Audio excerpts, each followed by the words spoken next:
And we're live. Oh, frick. All right, let's go.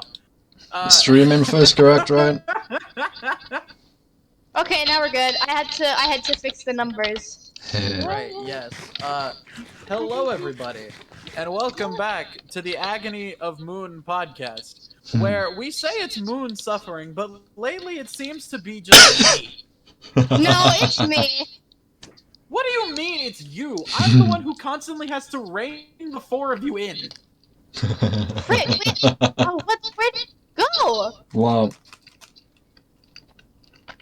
You lost the VOD to the fast food tier list video, didn't you? How? I didn't turn that one up. It's fine. It's in the fucking ethos somewhere. Probably. If somebody knows how to use the Wayback Machine, could you like Wayback Machine Twitch and just record the VOD of the fast food tier list episode? That would be great. I would love you forever. Yes, please. Anyway, so hi guys, we're back. Everything's gone off the rails today. Two of us aren't even here.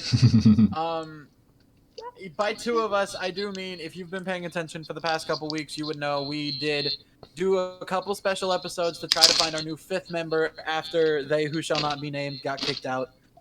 And we landed on my friend Tristan, who is not here. He has not been answering my messages all day, which is a little concerning. Because I'm also relying on him to do something else, but that's completely off the topic. So, what's basically happening right now is that Trace had to go shopping really quick, and Tristan is just dead to the world, apparently. So, Tristan might not show up at all, but Trace is going to be late. Trace is gonna be here in a few moments. He just got back. But in other news, we are going to be, well, Necro. I say we. I can't even play shit. Necro is going to be playing some hardcore Minecraft today. Oh, But yeah. before we get into absolutely any of that, I have a tiny bit of a Taste of Agony segment. Ooh. Ooh. And by that I mean I'm doing a little mini segment before the actual segment that I planned because I forgot to microwave it before we started. But I did have a backup plan. So, in my local grocery store, I think it's a chain. I think it's just I've never seen it anywhere, so it's a little weird. But it's called Pioneer. It's a grocery store that's like 2 streets up from where I live, and it That's is really weird. amazing. I can get fish and lamb super cheap there. They have an amazing selection of soda. They have the most variety of jams and jellies that I have ever seen out of a goddamn grocery store that wasn't Whole Foods. And it's absolutely amazing. This is not sponsored, for multiple reasons. But anyway, so basically, I was in there the other day, and I was looking around, and I was like, man, I really want something to drink. And I happened across a Gatorade. But not just any Gatorade. It was a Gatorade flavor that I had never seen before. And I don't think I'll ever see again. It is passion fruit flavored. Ooh. That's interesting. I'm like I love 98% passion sure fruit. this is... on the side it says the UEFA Champions League. I guess this is either a collaboration with them because they say they're the official sports drink of them, or it's just a flavor that's recently come out, or it could be one that's just exclusive to stores in New York. I have no idea how Gatorade does things, but I'm curious. I like passion fruit. See, okay, here's my thing about passion fruit. Passion fruit is very good if you get the fruit itself. That is the big thing. Because if you've ever drank straight passion fruit juice, then you know the definition of masochism. Oh my god. Think, You know, I think about, okay, drinking passion fruit juice, I can only describe it. Do you know when you're drinking or eating straight grapefruit, how bitter it is? No, I've never had grapefruit. Well, that's something you're trying eventually. But Yeah. with passion fruit juice, think about how bitter biting into a grapefruit or drinking grapefruit juice is, but change the word bitter to sour. And Ooh. that is Oh, what passion... That is We what love passion that. fruit juice is. Because my stepdad used to have these like little bottles of passion fruit juice, and back in Tennessee, I forgot to go grocery shopping one week, and I did not have a lot of money, and so that was all that was in the fridge, and I was like, well, shit, all right, here we go, and yeah, I ended up drinking those. I lived off of those for a couple days, and the inside of my mouth has never been more sore. Oh no, that does not sound great. Funny thing, But apparently they're a passion good source of fruit. potassium. Passion fruit are actually my Hey, you know favorite what? kind of fruit. Well, good test. My favorite type of fruit is honestly star fruit. Ooh. I can just never find it anymore. Like, Starfruit is so good. I've always wanted to try that. Never have. Here's my thing. Starfruit, you can literally not go wrong. It's got all the greatest parts of orange and pineapple mixed together in the same fruit, plus it's a fun shape. But my thing with Starfruit is that they used to sell it at my local Walmart back in Tennessee, but the problem with it is that it's only harvested sometimes at a certain part of the year, so you got to time it just right. And even then, the last time that I had Starfruit from Walmart was right before I left Tennessee this past time. And then the last time before that was 3 years ago. Oh my gosh. It takes a while. So, moral of the story, if you find a place that sells Starfruit, buy it in bulk. Because the chances are it will not be around for a while unless you have the timing of a god. You ever just eat citric acid?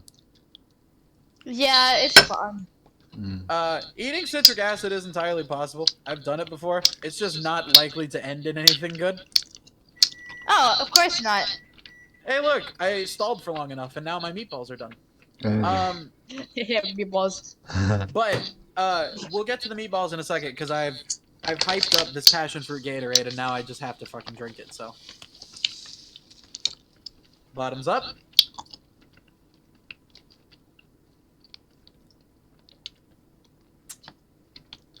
That's really fucking interesting.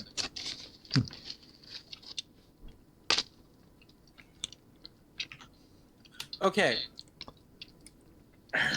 So, it's got the, like, flavor that you associate most with Gatorade, which is that, like, really watered-down sugary flavor, you know? Yeah. Like the electrolyte flavor. That's what it is. The electrolyte flavor. It's got that. But you get the flavor of the passion fruit, but you don't get the sour. Oh, interesting. Which threw me off because, like, on the back of my mouth, I could, like, taste. I was like, I feel like I just drank one of those passion fruit drinks, but my face is still intact, so I know something's wrong. Yeah, that's interesting.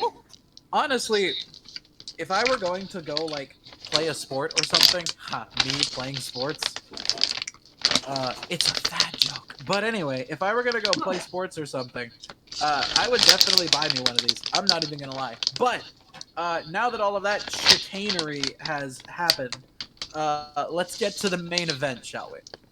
So, I alluded to the fact like 3 seconds ago that I have meatballs. Why do I have meatballs? I've had meatballs before. These aren't even special meatballs. These are literally just Trader Joe's normal-ass meatballs. So why did I buy these? Because I found something in Trader Joe's that is not just normal. Plot twist. I have found truffle hot sauce with black truffles. Huh.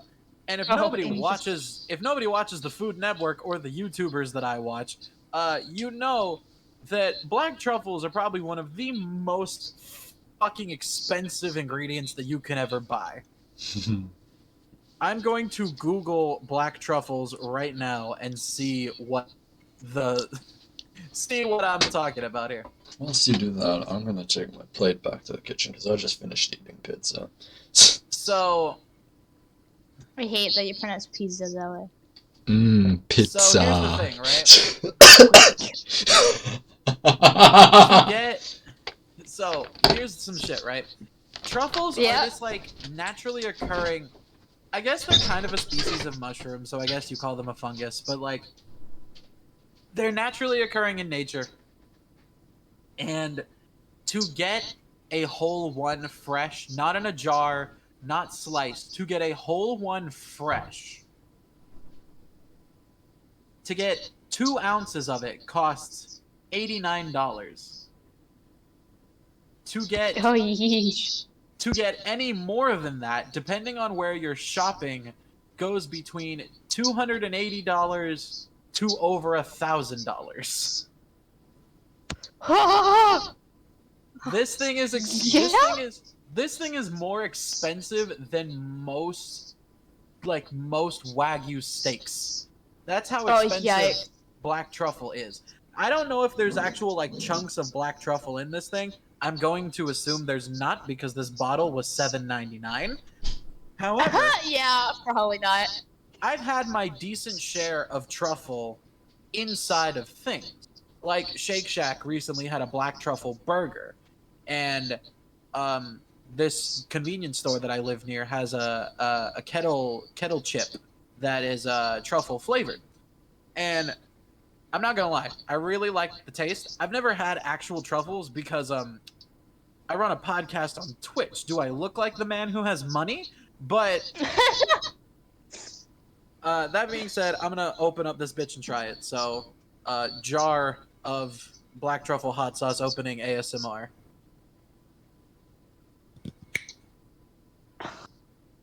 The fact that that was actually good. No, for real though, that was really good. All right, let me get a whiff of this.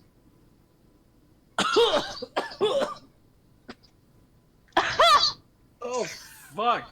We love that violent reaction. No, you don't even understand. The shit doesn't even smell like hot sauce. It smells like straight truffle. Oh? It just smells like truffle. I took a whiff and it was like I was inhaling just pure truffle. Okay, I have a little plate here that I'm gonna dump the hot sauce on. Just a little. These plates are disposable, so I don't know why I'm pouring just a little, but the point That's is, fine. I'm gonna get one of these meatballs here. If I could ever grab my damn fork. Okay, I'm gonna cut a meatball in half. And I'm just gonna... Because here's my thing. If I like this hot sauce, my plan is that I'm going to make chicken wings with this. Ooh, that sounds really good. So, hopefully it's good. Because, again, this thing is $8 a bottle at Trader Joe's. Alright, I got a good amount on this meatball, so let's go.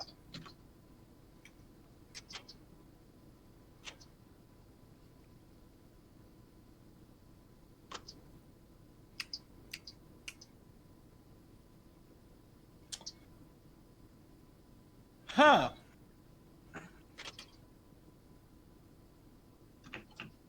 Okay, let me put it this way. The truffle flavor is very forward, which leads me to believe that they used a truffle oil of some kind. Because that's the catch with a lot of these places. When you go to a place and they say that they're giving you something with truffle, unless you can see truffle on it, the chances are you're either getting the stuff from a jar or you're getting truffle oil. And truffle oil has a completely different flavor from actual truffle or just like just actual truffle. It's a lot stronger, Yeah. and it's got this weird like nutty kind of chocolate sort of feel in your mouth, which is a weird thing to Interesting. say because I just ate a fucking meatball. But like, hang on, I'm gonna get some of it on my fork, just like some sauce on my fork, and I'm just gonna eat it.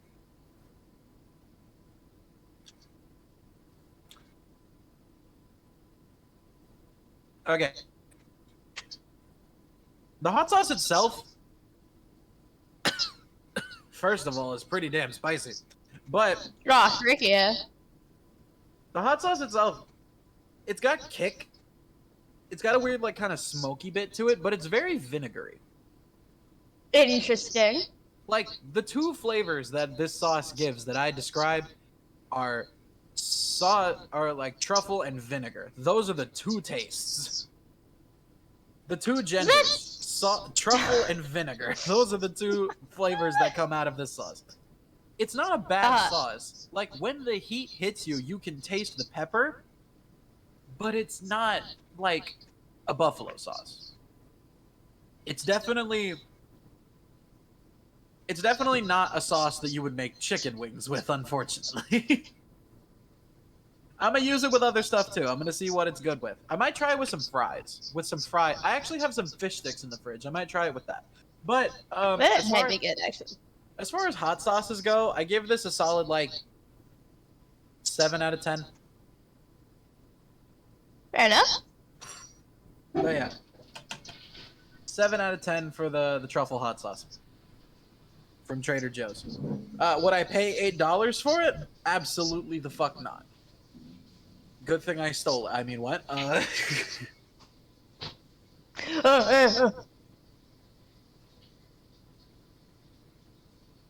That was a joke. By the way, that was a joke. Anyway. Is Necro finally returning from the depths? I have no idea. Necro! Yo, Necro, be gone and be here instead. What?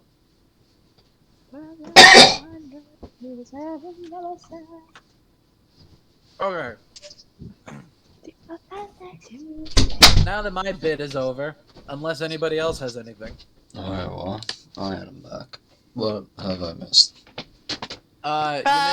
You missed me trying the truffle hot sauce, but that being said, Wait, still, what did you say as I got back?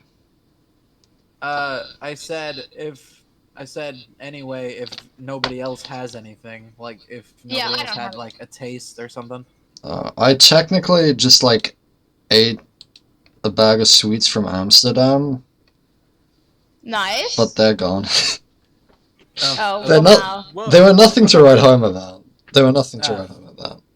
But you ever just, like, leave a room that, like, to sum connects up- to a hallway, and then you see... Sorry. You go first, you go first. Just for you to sum up the experience of the hot sauce that you missed me trying. Ooh. It was 50% truffle and 50% vinegar. That was the taste, with a little Ooh. bit of heat. But like, Never tried truffle.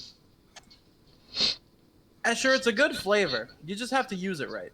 Ooh, fair. I was saying, like, a lot of these places where they advertise like having truffle in their food, they use like truffle oil, Yeah, which yeah. like it's a lot stronger, obviously, than like using actual truffles. But it's if you use too much, it completely fucks with the flavor. And I think that they use truffle oil in that hot sauce.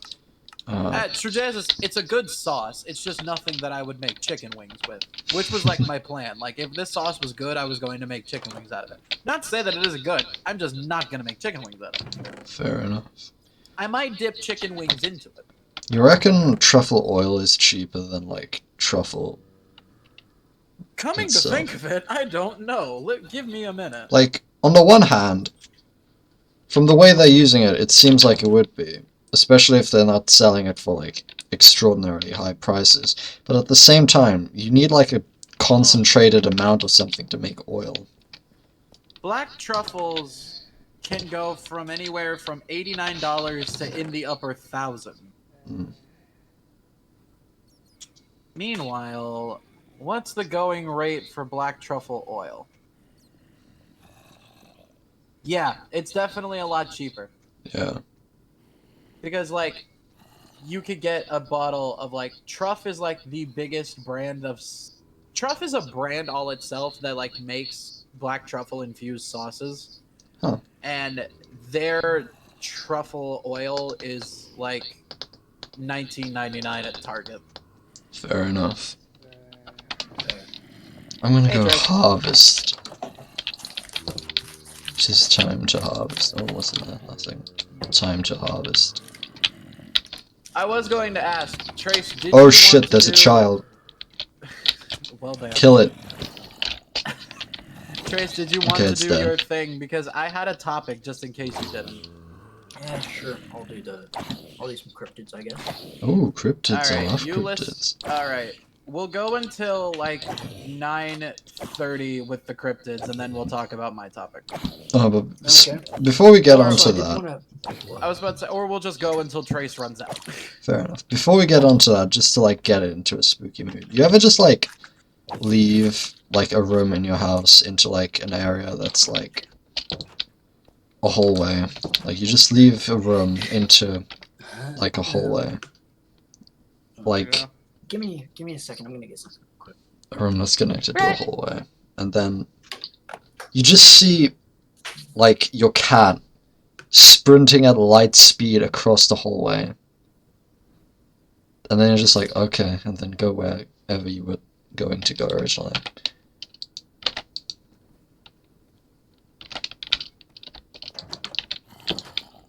You ever just have one of those moments? I did back My when. cat likes to run into the basement and start Oh my God. crying. Oh I did. no! I did back when I used to live somewhere that had very long hallways. I might have one of those moments again now that I live here, but Fair enough.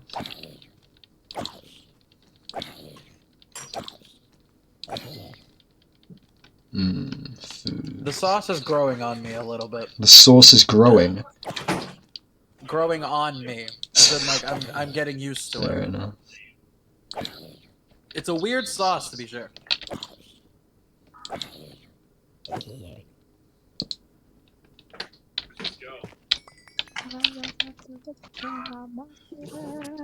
The food spawner. Anyway. So does anybody have some cryptids of their own that they would like to share? I had this one. I don't remember the full explanation of it. Oh, hello. But it was called the Nut Deer. Go on. I can't remember the full story, so I can't tell it properly. Damn. Necro, you have to get good, Necro. Your future on this podcast is in jeopardy if you do not start getting good. Oh my god. You do not I start cannot have getting any good. scrubs in my podcast lineup. We had one scrub, and we purged them immediately. Oh my god. To be fair, True. I was not comparing you to Plushie in any sense of the word, just so we're clear. That is good. One thing that I will say. There's one thing that you kind of could consider a myth or a cryptid, at least in the East USA, especially in the South. Go on. The snipe. Oh, I've heard of this. Fuck off. The what? The snipe. You ever go snipe hunting? No. Fuck you. Why have I heard of this? What is it? Basically, with snipe hunting, there's little things that go around on the ground and all that. Usually, they especially like to live in the marsh. Usually, you just kind of go out there in the middle of the night and just make some noise, and eventually they'll show up. Ooh. Gets a lot of friends. Gets a lot of laughs out of your friends. You know what's funny? What? What? Snipes are real. Yes, it's an actual type of bird, including the American woodcock. It's a funny name, but they're actually freaking adorable. Oh, Yeah, hang on, I have a picture. such a Yeah, cute they're little freaking- woodcock. They're freaking adorable, and they basically dance whenever they walk. Oh! Like What? That is- the theory is that basically whenever they walk, they'll keep their head still, but they'll move their butt up and down pretty much. And the theory is that it's basically a way. Yeah, the theory. There's no real. We don't really know why they do this. So the theory is they do it to basically tell predators, "Hey, I know you're here. You're not gonna scare me, or you're not gonna get me because I'm gonna fly away immediately. So you might as well just watch me do my little thing." I sent the picture in the chat. Yeah. But the thing about snipe hunting is that it's Oh. really weird because what's funny about it is it's sort of just become this like ghost story that your redneck relatives would always tell you. like if they wanted to get you outside in the middle of the night just to scare the shit out of you, they would Oh always my say, God. "Hey, let's go snipe hunting," and then like one of the other relatives would be like hiding somewhere in the woods. Oh my God. The guy that I was telling you guys about that I was worried about stealing my refund money, he would always do that to us when we were kids. Bro. Oh, that's not fun.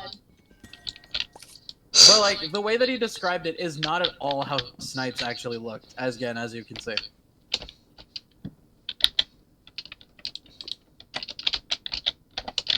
Okay. So this is technically both on and off topic.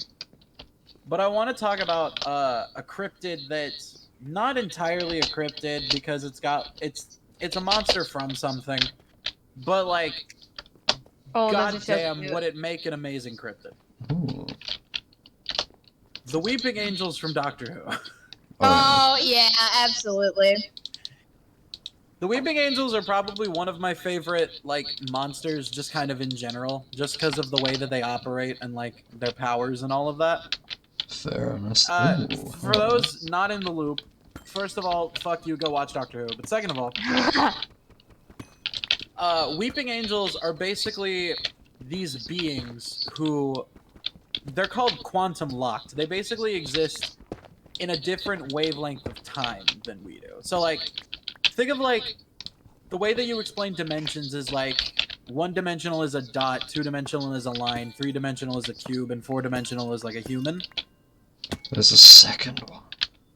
That's essentially, like, what a Weeping Angel is. Like, but the way that their quantum locking works is that whenever they are perceived by any living thing, could be an animal, could be whatever, they turn to stone. It's a defense mechanism that's basically been evolved. So, like, it's the perfect defense from predators.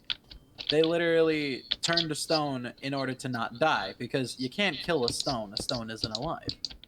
But a Weeping Angel, what they do, how they hunt, is that they target specific people. And when they're not being perceived, they can move. And so they move and they grab you, and then they send you, like, back in time. Or forwards in time. It's been done. But the point is, with Weeping Angels, they basically feed off of potential energy. They kind of work... They work in the multiverse theory just a little bit. Ooh. So, like, the many worlds interpretation. Like, you make a decision, there's a world where you didn't make that decision. Yeah. How Weeping Angels feed, how they survive, is they send you back in time, and they feed on the rest of the life that you could have led. Oh, interesting. So everything that would have happened to you, had the Weeping Angel never existed, they now feed on that potential energy. You know, here's a theory. Go for it. Imagine if a Weeping Angel sent you back in time to a place where there were already, and you end up in the same place, just, just in the past. But the Weeping Angels have been there for longer than you've been, than you were. So then you encounter another Weeping Angel in the past, and it sends you back further. Does it then kind of create almost like a loop? Imagine if they could just bounce you, back and forth between the past and the present, and then basically just Why the fuck don't they just do that? Because there's some randomness to it, isn't there? Well, a little bit of randomness, but sometimes Weeping Angels can control when they send you back to. But it's also the concept of, we don't know how many Weeping Angels are in existence. We don't know the population numbers as of this point. It's at least in the double digits, which is a scary thing to say. But the thing about Weeping Angels is that the way that they multiply, which is a numerous amount of ways, Kinky bastards. in order to make a loop like that to feed all of them, they would... Oh, so one thing is their power is the energy like interconnected between them all? Kind of. Because in The Angels Take Manhattan, it was an episode of the 11th Doctor. Oh yeah, It was stated that the Angels had done a lot of damage in New York City to the extent that the TARDIS couldn't land properly because of the amount of like paradoxical shit that was going on between the Angels. So methinks that a loop like that would eventually cause the Angels to either overload themselves or overload the area until it just stopped existing. This is perfect. Imagine if that much power could essentially like forcefully evolve them into something even stronger. Ooh. Well, it's one theory that Weeping Angels are just like cursed Time Lords. Ooh. Again, for those not in the loop, the Doctor, the main character of the show, he is a member of the race called the Time Lords, who are these beings who basically figured out time and space travel like to a T, and they have the ability to extend their life force via this process called regeneration, which basically says when their body dies, it just rewrites every single cell of their being to a brand new body, and then they get back up and just go on about their day. They can do that about 13 times before they die permanently, or unless you're the Doctor after recent events, you can do it ad infinitum.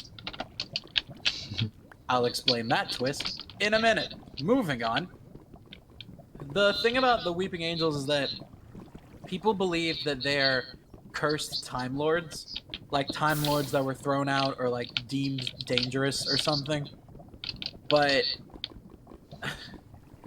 with Time Lords, it was always like they were the ones fucking around with time. They had all these experiments. And it's theorized that the Weeping Angels were created out of that.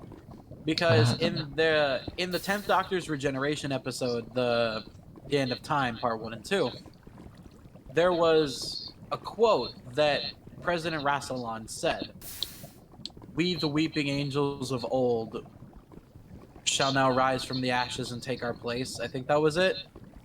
He said that explicitly. And there were two people standing next to Rassilon that were in the pose of the Weeping Angels. But they weren't stone, they were just people. They were just Time Lords. So that leads people to believe that Rassilon, through like some kind of Time Lord chicanery bullshit, managed to create the Weeping Angel, the first one, who more people theorize still is the Doctor's mother. This goes so deep. This is like some Silent Hill circumcision stuff. Swear to fucking God. People think that Rassilon, through some bullshit, basically turned the Doctor's mother into the first Weeping Angel and that other guy, I guess.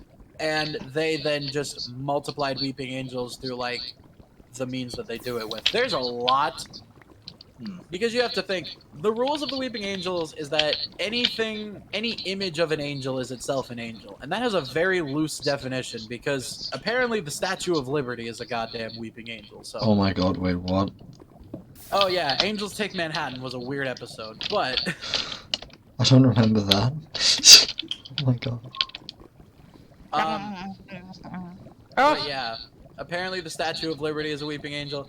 The other thing was a video, like a security camera video of a Weeping Angel in another room is itself a separate angel. It was the Weeping Angels run on some batshit rules, but like that's the idea. The only way that you can kill a Weeping Angel is if you get it to stare at another one. Oh yeah. That's the effective way to kill it. So Honestly, if you get a Weeping Angel to look in a mirror or get it to stare at another Weeping Angel, it'll be stuck. Is it because it's a living thing and it's looking at itself? Correct. Yeah, that makes sense. No, don't fight me! You know, this actually reminds me of something else. I actually was kind of wanted to talk about this, but the cryptid stuff kind of took precedent. Right. But, you know, I'll throw it in. This is from Prey 2016. The Typhon. The Typhon. Yeah. they're an interesting species. Basically, for one, this is going to be pretty much spoilers for the entirety of Prey. Well, not quite the entirety, but specifically for the Typhon ecology. We first encountered the Typhon on a Russian space shuttle or satellite. The satellite started malfunctioning, so some Russian astronauts went up to fix it, and then encountered a mimic. Ooh. The very beginning of the Typhon ecology. The mimics are basically, pretty much a very small, spindly body.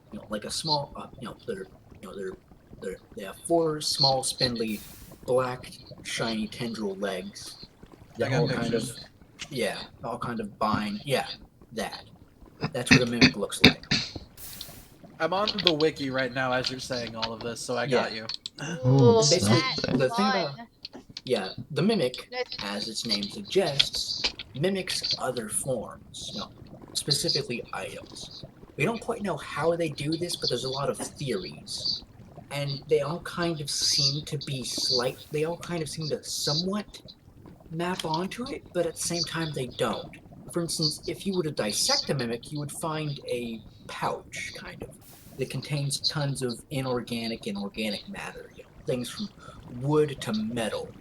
And this seems to be from where they replicate other objects and and maybe can potentially change their atomic structure to fit that object. But then also, how do they move? And my personal theory for that is that they just develop tiny sponge-like or urchin-like feet. Urchins actually have tiny little, basically tiny little suction cups that they use to move around. And, that would be a good way for them to move.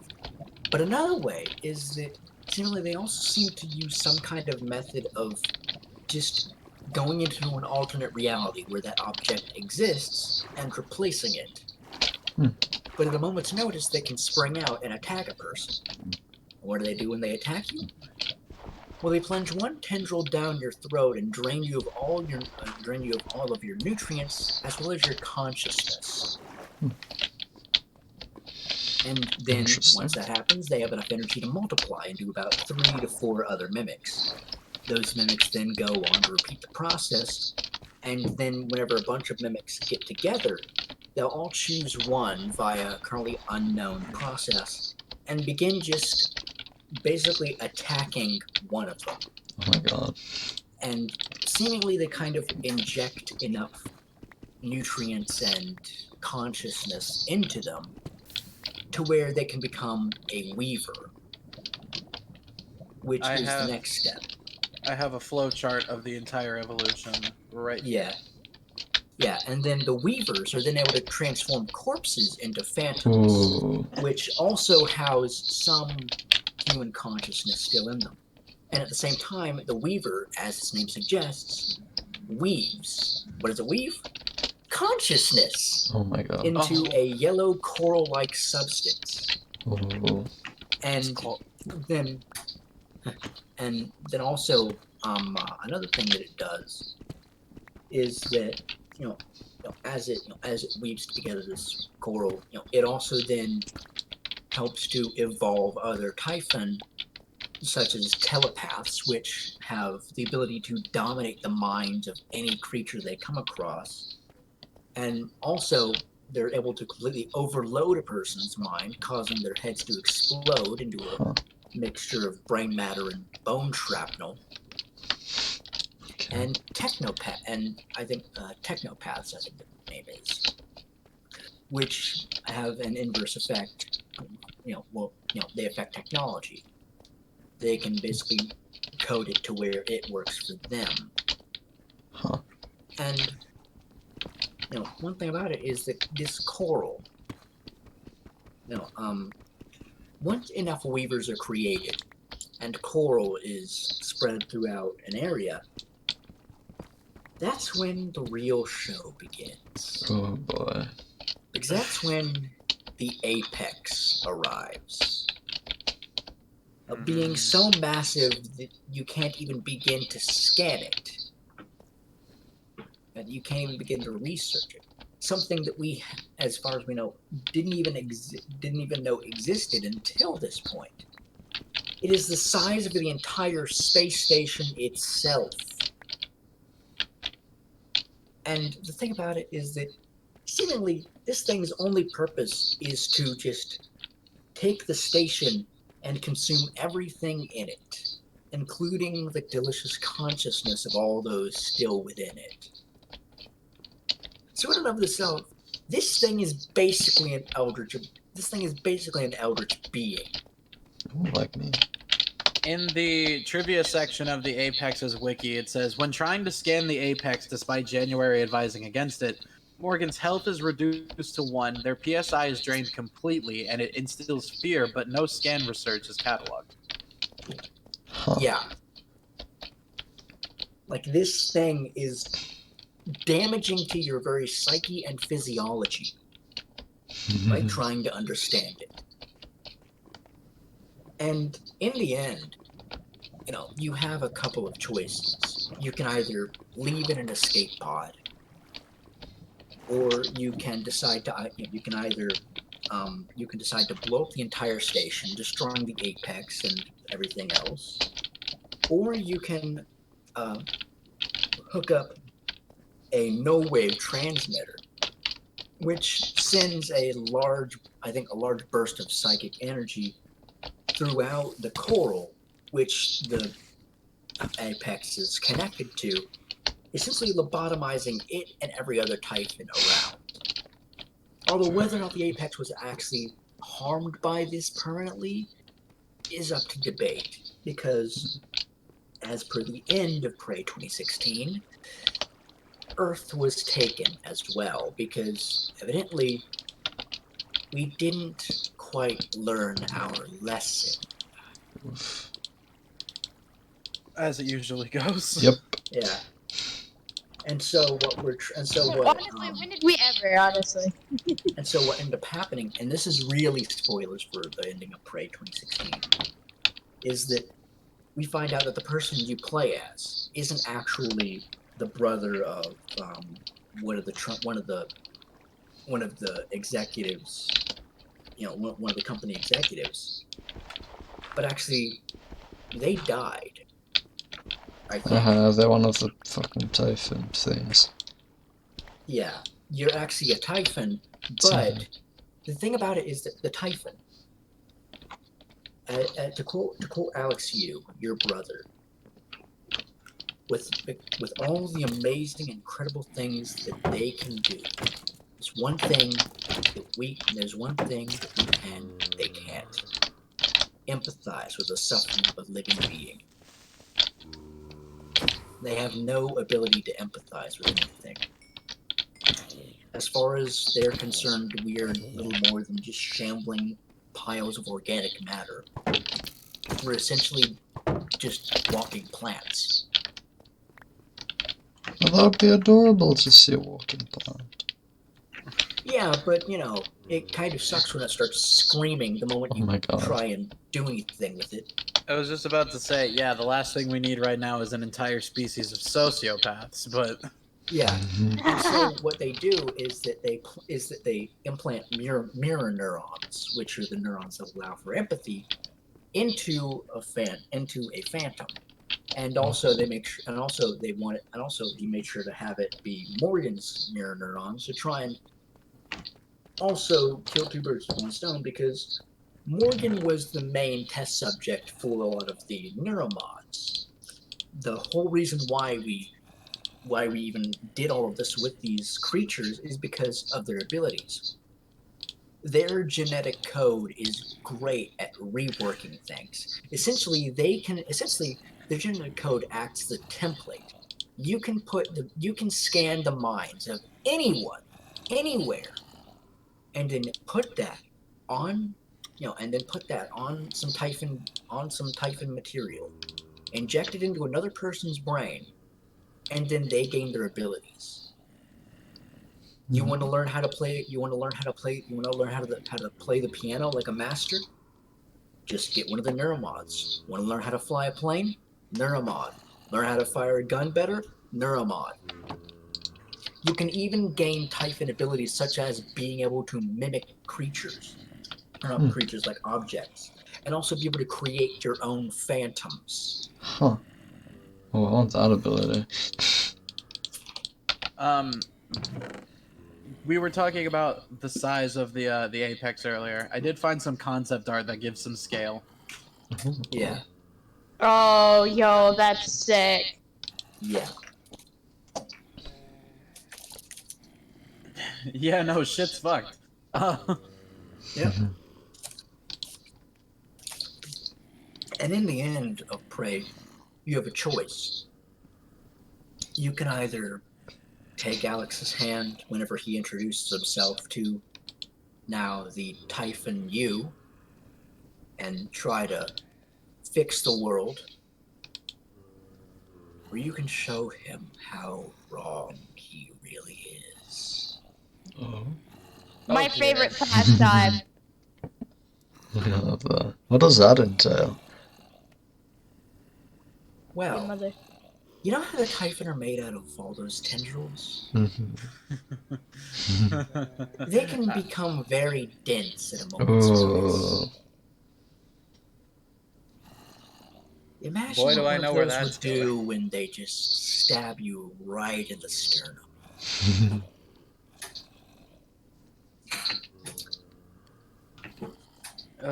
They. Here, let me see if I can find freaking Alex's death scene.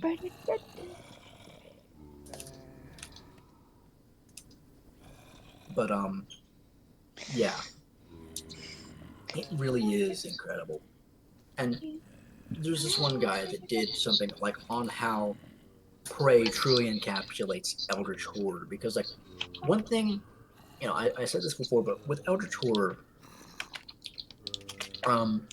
you know, I said this before, but you know, understanding an Eldritch being is, or coming to that revelation of like cosmic horror, is like an ant on a keyboard suddenly gaining the realization of what a keyboard is, what its purpose is, and who created it, and that absolutely shattering your worldview. Trying to go back into the mindset of the ant would be impossible, if not even more damaging to the psyche.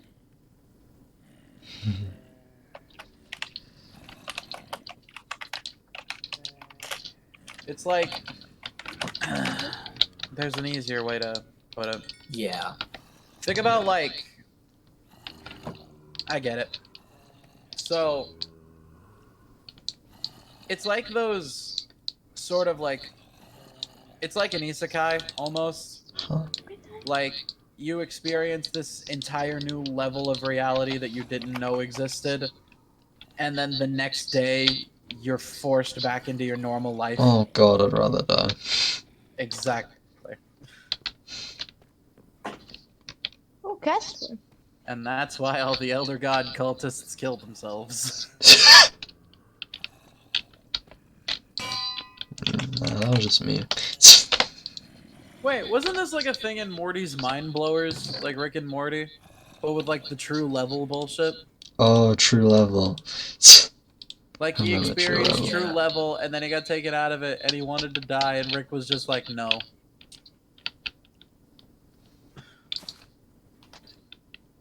Here we go. Found the video. Oh, interesting. Kill them all. Oh boy. Huh? We love a game that has a kill them all ending.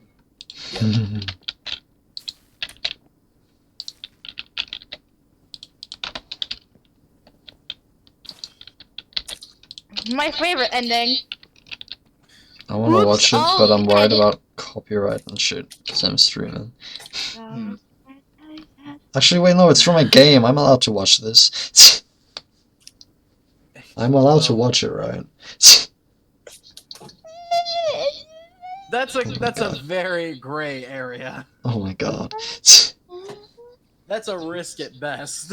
That is a risk. Golly, I'm thinking about like all of these things that could technically count as cryptids, but like aren't officially labeled as them. We can talk about those. I don't see why not. I have one. Asher, go for it. This is the White Bluff Screamer. The fucking one. Oh dear. Feels good. Tastes good. There's a secret to White Bluff, though a dark story. Though a dark story that has a dark story that has grisly beginnings, stretching back almost a century to the 1920s. It's a legend of stark horror, trimmed with eerie edges, bound to Hold keep on. you up late at night. What? If I may, it has been a century. It is currently 2022. Yeah? That was all. Oh my god. Moon, shut the fuck up. It's the tale of the White Screamer, folks. An anonymous monster that can't quite seem to leave. There's a natural hollow in White Bluff, skirted by forest and deep Tennessee beauty. And back in the 1920s, a young family built their home on the land. The newcomers consisted of a father, a mother, and, as well as 7 little ones. It was the perfect family, and the perfect spot to begin again. Or so they thought. It didn't take long for the family to recognize some strange goings-on about the farm. But their worst fears ignited into horror in the middle of the night. That was when the screaming began.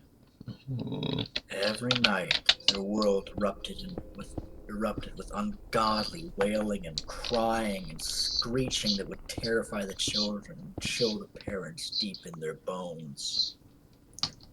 Finally, as the story goes, the young man became enraged with the violent night antics and took his gun into the woods in the middle of the night, yelling for and seeking this strange, screaming creature. As he rounded the property, he realized that the sound was becoming louder, more shrill, more clear. It wasn't a screamer at all. It was a whole crowd of them. And he hurried back towards home, only to discover his greatest nightmare. What he found was his family, hacked to bits, body parts strewn across the whole of his home. The home that once was a safe haven and a new beginning had suddenly become a terror in the space of a single night. Some believe that the White Screamer is actually a banshee, a legend spawned from Irish origin and details a monster that follows families and foretells death. According to the local community, the White Screamer can still be heard haunting the White Bluff. And the town isn't shy about their strange monster. They've learned to live in tandem with the spirit. And you're bound to hear a different angle. Everyone. But that doesn't make any sense. And you're bound to hear a different angle from everyone that calls that gorgeous town home. Coming soon to the YouTube channel Clashing Swords Productions, The Trace Files. Free. I just scrolled down and there's a freaking one. It says from the web, plant bananas all over your garden. Look what happens a week later. Oh my What the god. fuck happens? Do I get rotten piles of mush? What happens to the bananas? Oh my god. What happens to bananas? What happens to your fucking yard? That's the real question. Does the lemon horse come? The lemon horse. Ooh. What's a lemon horse?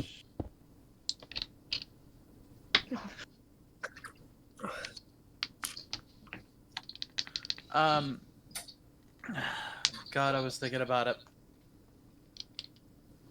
What were you thinking about? The lemon horse? No, it was something I heard about. It was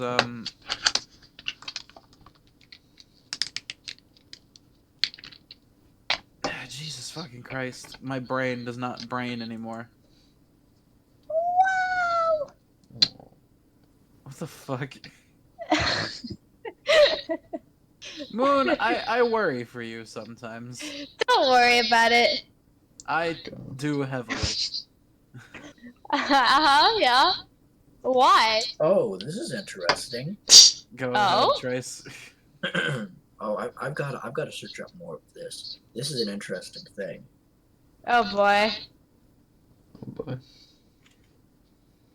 I think we're in No, varying levels no, of not danger. bot. Come on. Yes. Yeah, screw it. I'll go with this one. Okay. The Not Deer. That's the one I mentioned before. I love that one. Go on, tell it. Cryptid seen all throughout Appalachia, whose appearance is easiest described as a deer, but only at first glance. Upon further inspection, those who have encountered it reported that its proportions just weren't right. Sometimes described as mostly joints or moose-like, and sometimes downright disproportionate. Another unsettling feature of the knot deer is having forward-facing eyes, akin to a predator. Almost every report has included that the creature just felt off, and that it was apparent that it held some level of sentience, the ability to feel emotions and sensations. As the sun sets earlier and Halloween draws closer, do you dare brave outside at the risk of running into any of these creatures? No, this is just the end of the line, but whatever. Sadly, it doesn't have much about it. I found this entire paragraph on the not there. It was great. I used to have it saved on my phone, but I lost my phone. Rip. Well, I didn't lose my phone. I just I was can't use tempted it to say anymore. El Bozo, and then I decided against it. You I have can't use been my phone spared. anymore. Well, thanks.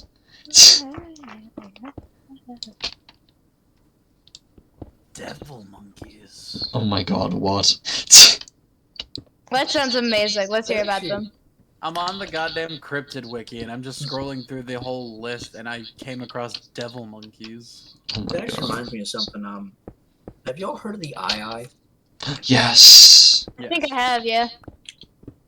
Yeah, it's a kind of lemur, and it has it has massive eyes, of course, and very long, kind of I guess you'd say fingers. And the whole point of this is that what it does is that it usually, it lives in, I think, Africa, and it usually it uses these fingers to kind of tap on the bamboo and wood. It's Oh, I know the wood, story behind to this try one. and feel around, or to try and kind of listen to grubs and stuff like that. And it'll use the finger to kind of just reach around inside of rotting wood and also bamboo and stuff like that, to kind of grab the grubs out and then eat them. But an old tale about them in African folklore is that if it points its finger at you, you'll die. And so, the only way to undo this is to kill it. Yeah. So their numbers haven't been great recently. Oh my god. Yeah, that's right. What the frick? Hang on, I'm reading these fucking devil monkeys and I just have to give y'all the rundown of this. Oh my god. Apparently, devil monkeys are large baboon-like primates that are now being spotted in the wooded areas of Flagstaff, Arizona. They're described to be about 4 to 5 feet tall or 3 to 4 feet tall, depending on who the fuck you talk to. The tallest they've ever seen one is 7 feet. Huh. However, it's clear that they're not talking about Bigfoot or Yeti. They are smaller than that. But apparently they've been seen through the South and Midwest and Alaska. They're described as shaggy, canine-faced, baboon-like creatures with powerful, almost kangaroo-like legs. Apparently, a trait that they share with the chupacabra. Oh boy. Have you never heard of the chupacabra? The goat sucker? No, I'm not even that bro. Oh no, I've heard of the chupacabra, of course I have. Oh yeah. But apparently a distinguishing feature of it is that it bears three-toed, razor-clawed feet and tiny pointed ears. Apparently the first reported encounter with this swift and dangerous predator occurred in 1934 in South Pittsburgh, Tennessee. Hmm. We're learning things about Tennessee today, apparently. Yeah. You know, I actually remember that there've actually been a lot of, apparently there've been a lot of sightings across the U.S. of zebras, and in zoos, like in the wild, just zebras going around. Maybe it was giraffes. I can't remember. You predicted my sarcasm. What Because was you said sightings of zebras, and my bitch ass was about to be like, "Oh yeah, we got zoos all over America. Fuck you on," but no, you beat me to it. It's like just forget Lemuria. We're going to Zeburia. Oh fuck! Wait a minute. What, Lemuria? No. There's a picture on the wiki of an apparent devil monkey carcass. So they've got the carcass, Yeah. but not the actual living thing. Okay. Yeah. Yeah. But yeah. Oh hell no. Yeah. No. Right.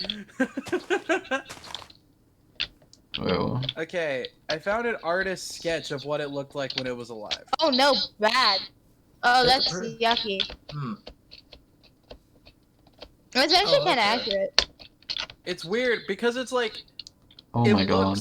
it looks like a cross between like a baboon and then like a werewolf. If anybody Yeah. knows. Yeah. Like the body and tail are very like wolf-like, and the legs, I do see the kangaroo comparison, but like the way that the hair falls, fucked to be sure, lads. Oh my god. Ooh, wait, picture. Oh. Hmm. Photograph.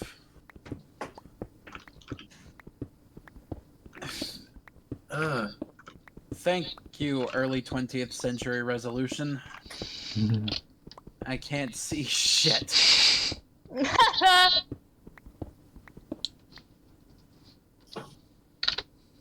You know, this kind of reminds me of this one guy who does like magic tricks, and Yeah. in the background he just has like, you know, demonic abominations as pets. Oh, that, I've seen that.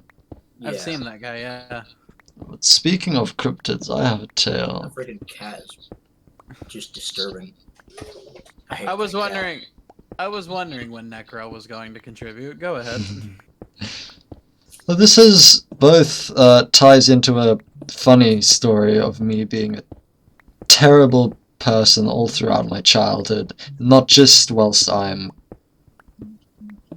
somewhat of an adult. But more on that later. Have you ever heard of the Tokolossi?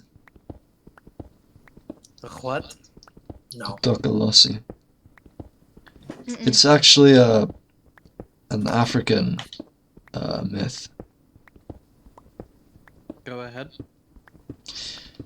It's similar to the chupacabra in appearances, Hmm. except like the native people, like they would.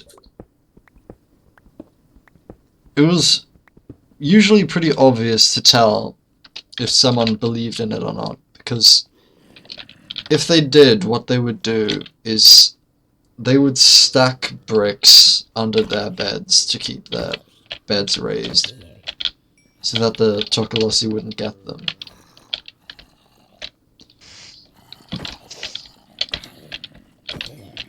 It was said to, like, take them in the night whilst they were sleeping, and it looked like the chupacabra, almost like this. If you search up the Tokolossi, it should come up with some details, but I never really looked into it too much. I just know, like, basic stuff like that. And also this one time I was causing chaos. Basically what happened, right? So you know how I said, like, the natives were, like, absolutely terrified of this thing, right? Like, so much so that they'd, like, stack bricks under their beds to avoid it, like, getting them whilst they were sleeping. Did one of your friends do that and you, like, tried to spook them during, like, a sleepover or something? Not quite. They had, like, a live-in maid. They had, like, a live-in maid. Because, like, live-in maids are actually rarely common back in, South Africa. But yeah, they had a live-in maid, right? And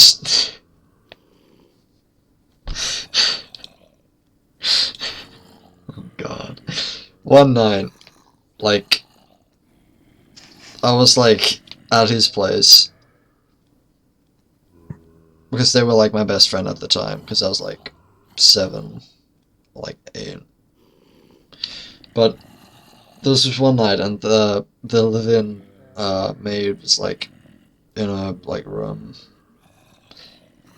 And they have, like, the bricks under their beds, keeping their bed raised, because they're scared of it. They're native from there.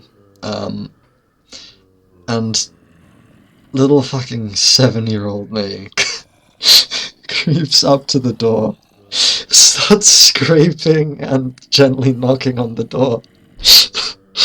And then I say in Afrikaans, "Die Tokolossi kom vanaand." Die Tokolossi kom vanaand. Just all the while scraping and knocking on the door. And if you don't know what that means, because you can't speak that language, it translates to...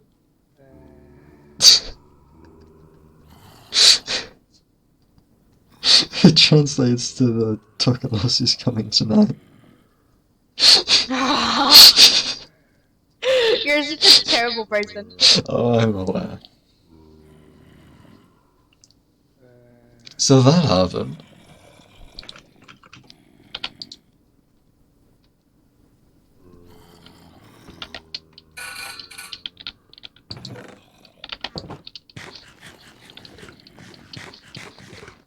Dalton, why did you go silent?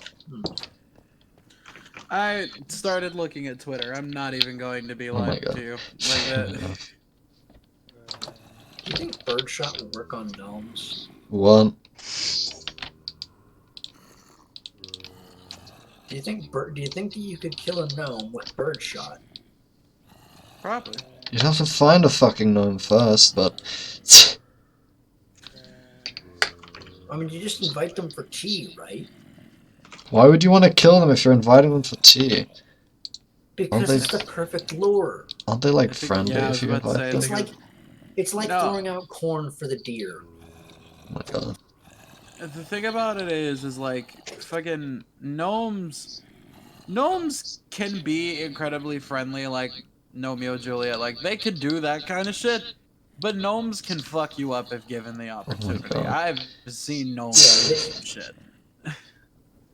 Fair enough. Yeah, they could be the I'm gonna Romeo just and throw Juliet a garden gnomes, gnome and see or what they happens. could be the Gravity Falls gnomes. Oh yeah. It could be the Gravity Falls gnomes secretly pretending to be a zombie to get on a date with a chick. Oh Or my it god. could be the fucking Dungeons and Dragons gnomes, where Oh, they no. could potentially turn into a 10-foot tall beast that can hit like fucking Goku. Oh my god. That reminds me of what I'm doing in D&D currently. Oh. I don't want to fucking know if it has I do. anything to do with what I just said. Oh, it's got a little bit. Oh my god. I need to clear out the But for the food. sake of podcast, I'm not going to get. I'm Oh not my going to get into god. it. Oh my god.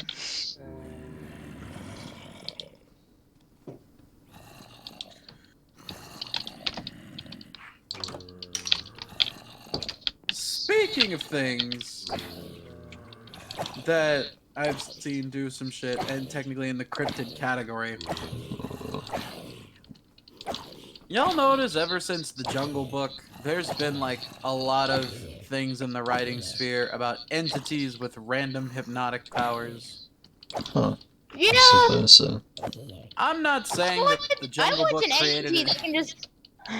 I'm not saying that the Jungle Book created an entire genre, but I am my saying it God. did create an entire fetish. So, Oh my god. Yeah. Yeah, that sounds about right. like the fucking what is it from Deltarune? The werewires. Them Oh, fucking those things. Oh yeah. I remember seeing a lot of those things.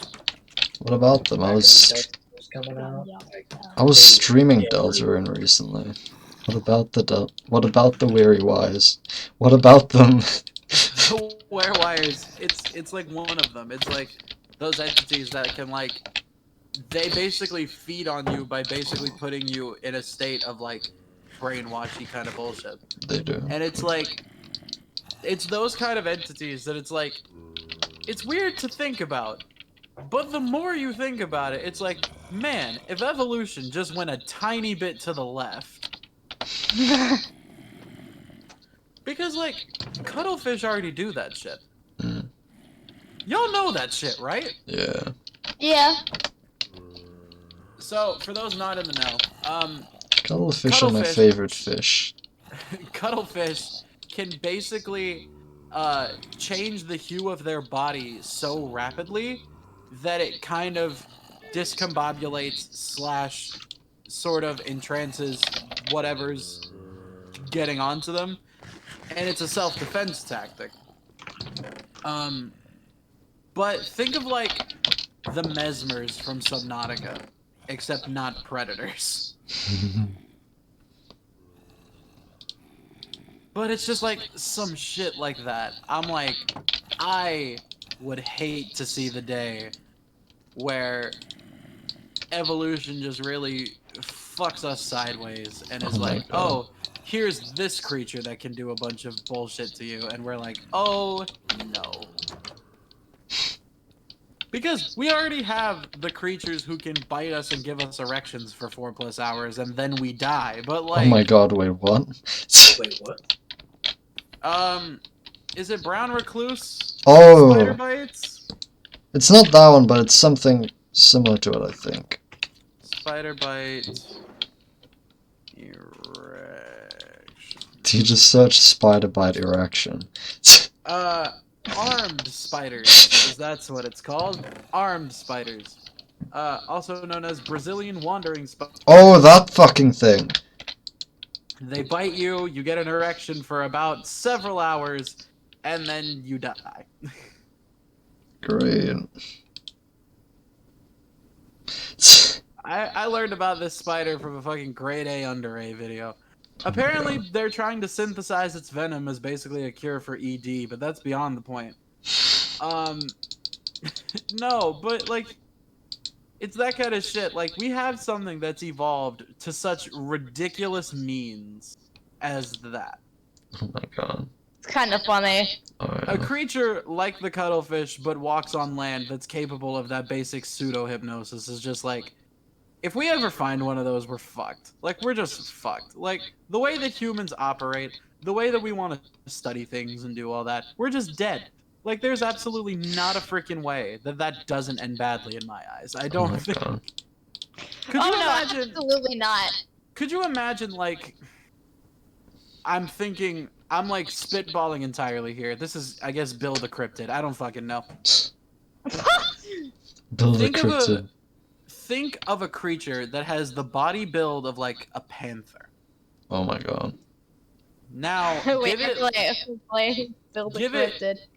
Give it reptilian skin. And then give it the ability that the cuttlefish has of basically like changing your body color so fast that it gives like pseudo hypnosis. That reminds me of this one thing. I can't remember where the fuck it's from, but it's got like the build of like a jaguar, like you said. Except its mouth opened similar to the Demogorgon from Stranger Things, and these glowing I know what you're tentacles talking came about. out of its mouth, which changed colors like hypnotically.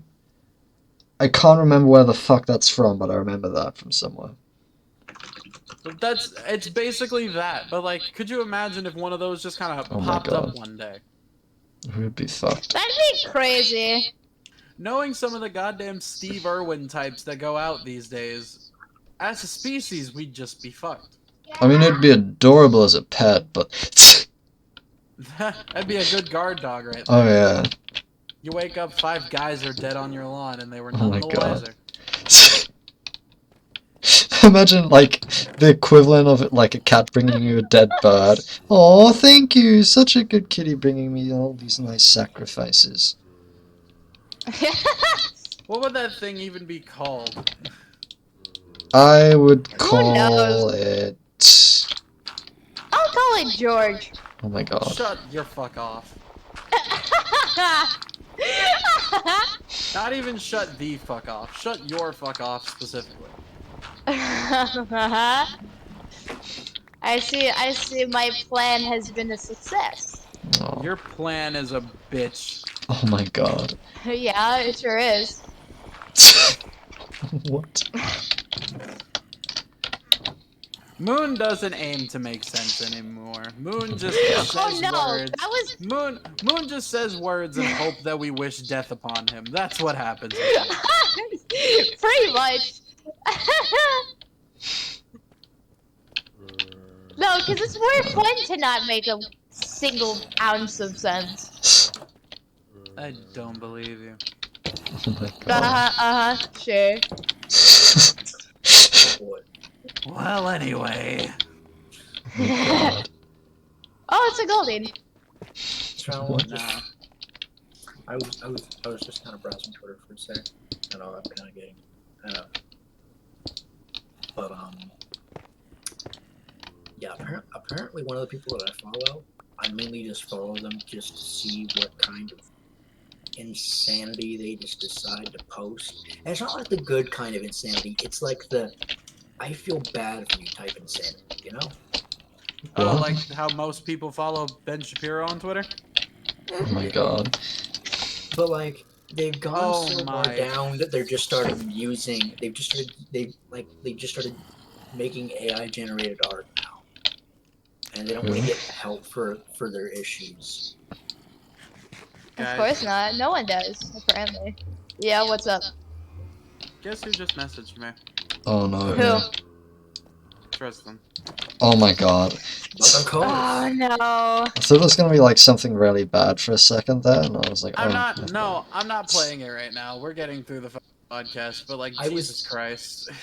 I was thinking Ben Shapiro messaged you. Oh my God. God, what if that That would have be been fucking really funny. Like, hey, I just saw what you said on your Hilarious. podcast. I saw what you said in your Literally- podcast. literally, I'm sending I get 15 a- FBI agents to your house right now. Like, I get a goddamn Twitter DM and I open it up and it's Ben Shapiro and the only words is just, heard you talking shit. Oh my God. What are you talking shit? Ben Oh, that's Shapiro is the amazing. one true cryptid. Let's be completely Oh honest. my God. No, that's true. What about Shen Bapiro? Oh my God. Fucking what? Have you heard of Ben Shapiro? Isn't that just? It's a Isn't bot that just? that replies to every post that Ben Shapiro makes, like every 5 minutes, reminding him that he is short. Oh my God. Oh, we love that. No, I was just fucking thinking about it though. It's like the way that Ben Shapiro does things. This is completely off fucking topic, but it's just so lovely. The way that Ben Shapiro structures his debates and structures his arguments, he essentially quotes his opponent's argument back at them and then says something about it. And because of that, we get to have these lovely clips of Ben Shapiro saying things that actually make sense. And so Oh my somebody God. edited that into... He basically had the clips of Ben Shapiro fighting each other, and he called the other one Shen Bapiro, like basically Dark Oh Timeline my Ben God. Shapiro. Shen Please, that's a Babiro. word. I need to find. I'm going on YouTube. I need to find the clip of Shen Babiro. There we go. I fucking found it. It's like a minute 53-second clip. Hey, Dawn. Is it time I venture into the nether? Bitch, you're the one streaming. I don't care. Fair enough. Oh.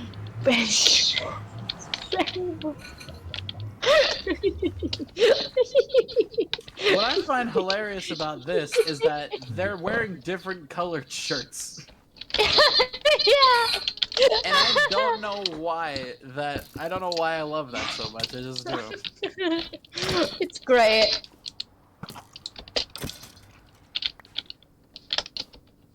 I wish violence upon every snake that crosses my path. What's wrong with the snakes? They keep saying things and it makes me mad. It's Wait, noisy what? and I don't like it. What are you talking about? Oh, you know. I don't. I really fucking don't. Yeah, I know. Oh my god. Okay, back to the grind. What are you playing? Your mom. Oh my god. This is not an answer. Oh no, the Shen Babiro experience.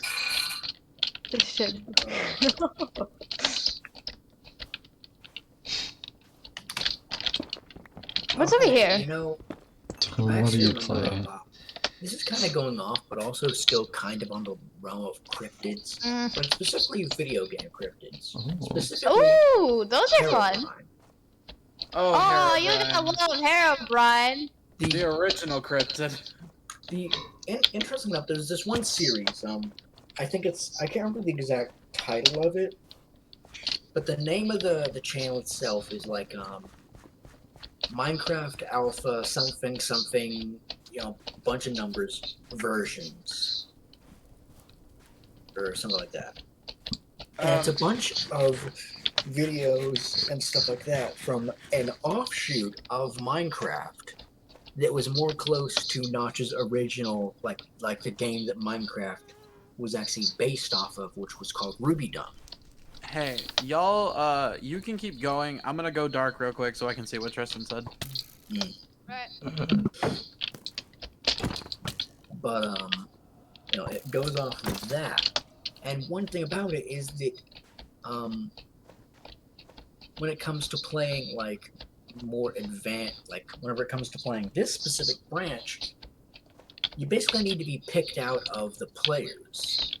Like, basically like a person, basically like one of the team members will join your world anonymously and then kind of just watch over you to see if you're a good candidate for this other version. Also, recording it is basically off limits, so very little information on it is still around, except for what, bless you, Nice. except for whatever people are able to dig up. To the point where they even have like some anti-recording software in there that would potentially ban you if if it was found. Oh my god. But the interesting thing is that it kind of explains away like Herobrine and like shadow figures in Minecraft as just being those devs, just kind of watching over you to see if you're a good candidate. And the thing is that the first version that this started off in was like right around when Herobrine was first spotted. Was this in like early, like? It's alpha. So it was alpha version of Minecraft, or? Yeah. Damn. And it's interesting because alpha version 1.0.16.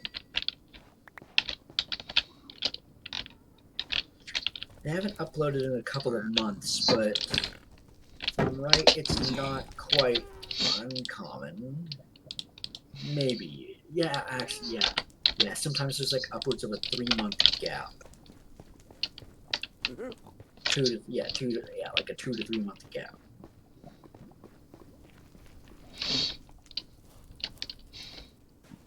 Fair enough.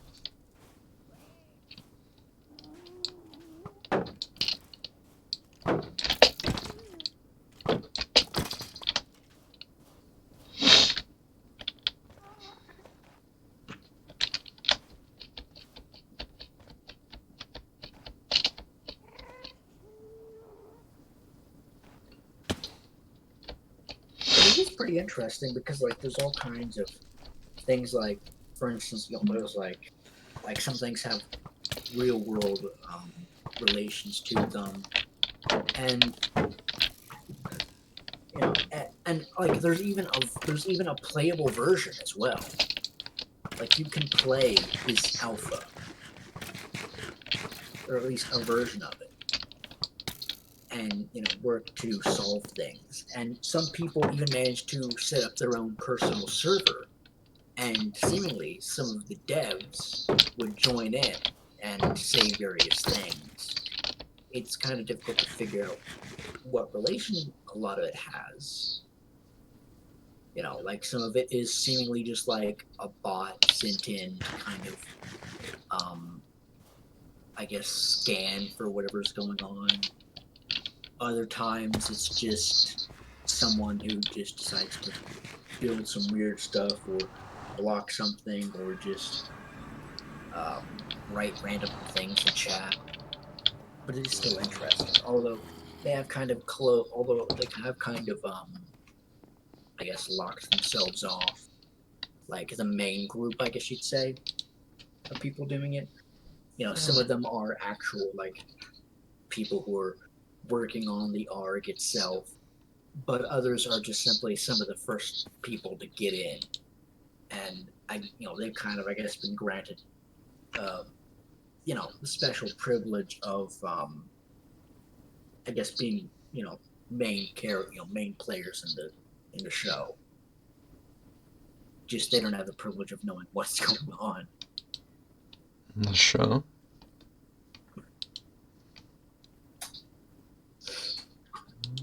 But it is pretty interesting, and and hopefully it doesn't end up like Old Root did.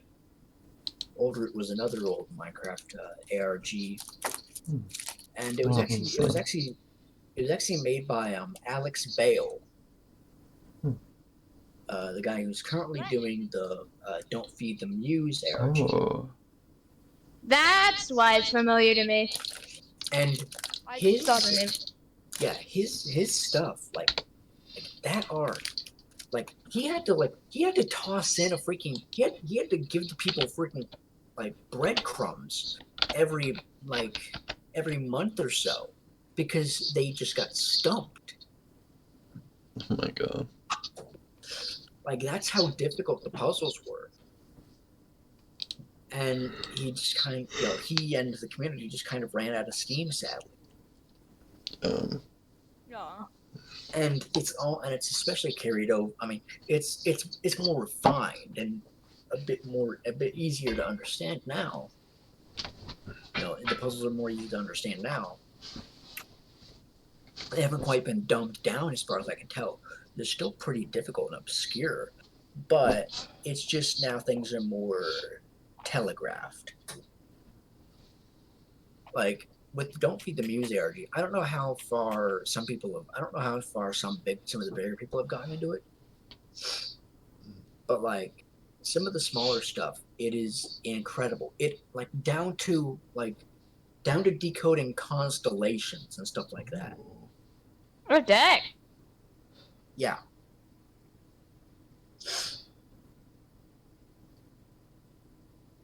Like I remember whenever Matt Pat first started covering it, people were just like, he does not know how deep this goes, does he? Oh my god.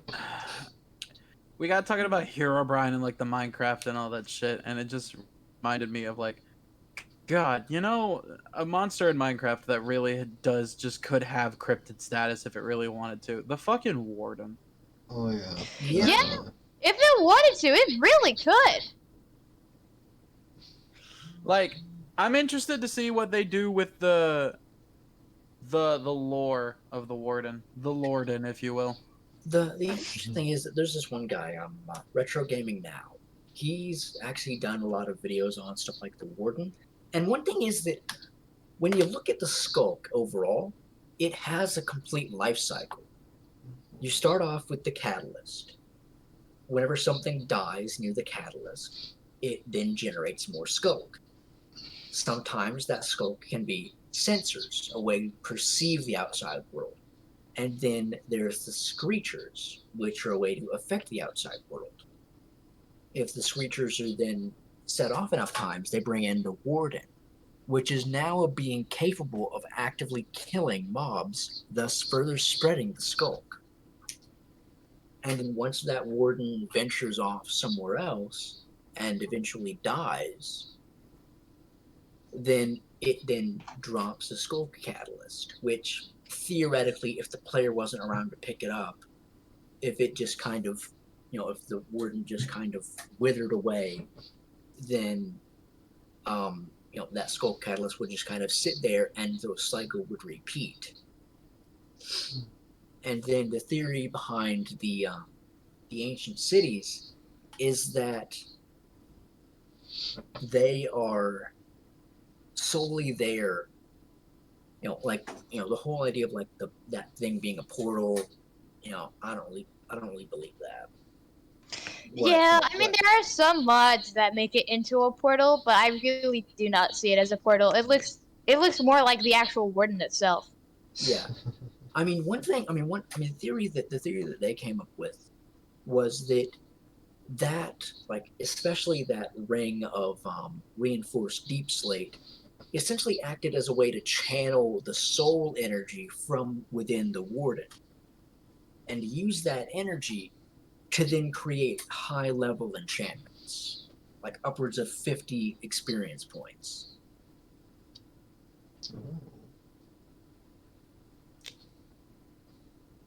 And that's one of the reasons why the Illagers have an interest in it, because whenever you look at stuff like all of the the blue carpet and all of the spruce wood, that's Illager design right there. Or not spruce, That is dark oak. Yeah, dark oak. There it goes. Well, I was wondering if MadPat had done a video on the Warden yet, and he did. I like MadPat's interpretation of the Minecraft lore. oh yeah. He has some Certainly interesting takes. I will wholeheartedly admit, with my entire chest, I hate his Hollow Knight video. Listen, I think we all have very strong feelings about a couple of MadPat's videos. I think we all have very strong feelings toward the same one of his videos. Same. As someone who is more well versed in Hollow Knight's lore than any one of us here, and also MatPat, I say that with my entire chest. I am not afraid to commit to this. He gets everything wrong, except for maybe one thing. Well, my entire thing with MatPat is that I do believe that he puts a lot of effort into his things. But he totally does. Yeah. My thing with MatPat is that we all have something that we're going to agree with. Even if MatPat does the research and canonically everything is right. At the end of the day, none of the stuff that he says is guaranteed to become canon, and thus we can say what we like. Until it does become canon because the developers want to mess with us like it did with fucking Five Nights at Freddy's, and then we were just... Yeah. My thing with his Hollow Knight theory is there are so many things that are both implied and already canon in Hollow Knight, both DLC and otherwise, which if I remember right, he takes into account, that go against his theory that I'm like, no, this just kind of doesn't work. Well, Matt's not perfect. I mean, He's he's not got. perfect, and it's okay. I I wonder if he'll do anything for Silk Song. I hope so, actually. I But it's have not even that yet. I have a tiny bit of a beef with only one of Matt Pat's theories, quite completely Yeah. honestly. Hmm. Um, I'm trying to remember which one it was because I know that like I don't disagree with Matt Pat often, but when I did, it was a thing. I think it was possibly during the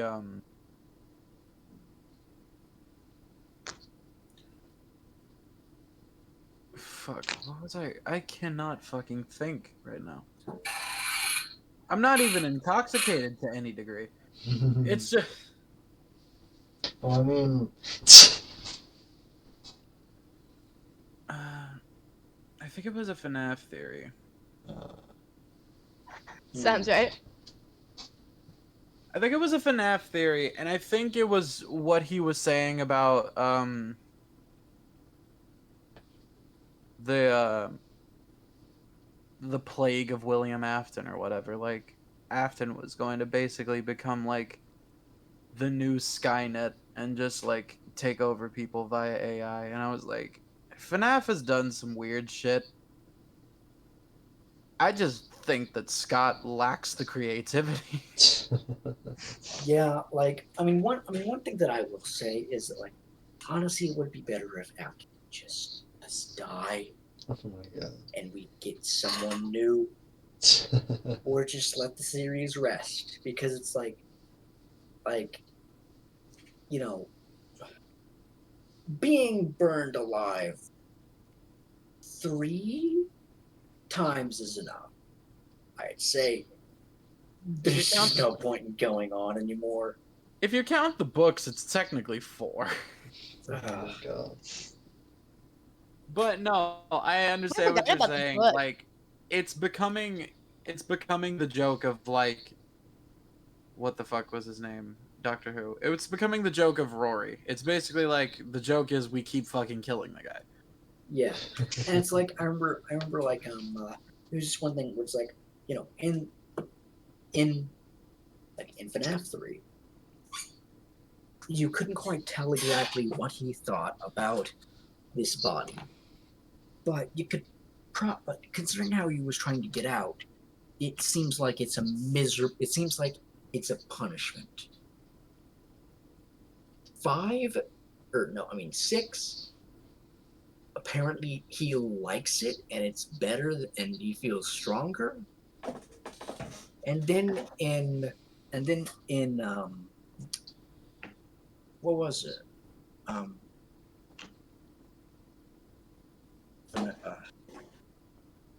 the other one that has him in it. I can't remember the name for some reason. Um, there's 2. No, I mean There's like 2 more. There's 2 more that have him in it. I think it's Sister Location, but then there's also Help Wanted. no, not Help Wanted. I mean like after Help Wanted, the Pizzaplex place. Whatever. Security breach. Security Breach. Yeah, Security Breach. That's the word. That's the name I was looking for.